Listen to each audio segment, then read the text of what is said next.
Thanksgiving Eve, 1971, a man paid $18.52 in cash for an airline ticket to Seattle.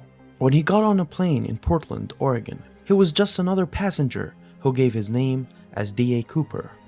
He'd actually given his first name as Dan, but Uncle Walter called him D.A. And everybody else got it wrong. The man, whatever his real name was, is remembered now as the hijacker, D.B Cooper. As the Boeing 727 with Cooper aboard headed north towards Seattle, he passed a note to a flight attendant. A short while later, the jet touched down in Seattle.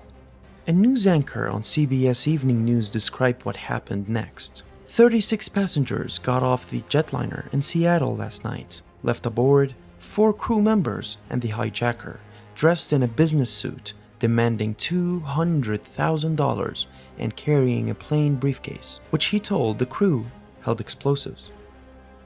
On the ground at Seattle-Tacoma International Airport, Cooper was given the money and 4 parachutes in exchange for releasing the passengers.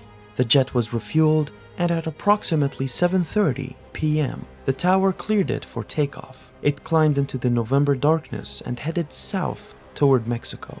The crew was told to stay in the cockpit and fly low over Oregon's flatlands with the flaps down. The aircraft speed was cut to 200 miles per hour. The jet began to run low on fuel and landed in Reno, Nevada. Back in the main cabin, Cooper, the $200,000, and one of the parachutes were nowhere to be found. All that was left was Cooper's clip-on necktie.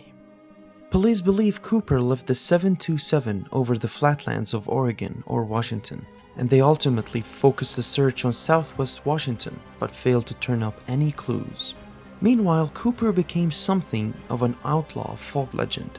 A tavern in the search area began throwing an anniversary party each year.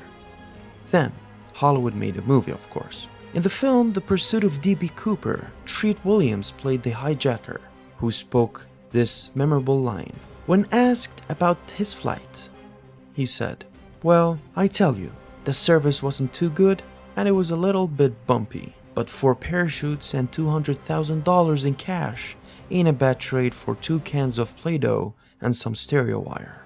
Hollywood aside, the FBI thinks that jump killed Cooper. Snow covers the mountains in the area, a hostile terrain for any parachute drop, especially at night. It was a cold night, Cooper was underdressed, and none of the bills he was given has ever made it into circulation. One night, kids playing along the Columbia River in 1980 found nearly $6,000 of the money buried in a sandbar, probably washed down from where Cooper hit the ground back in 1971.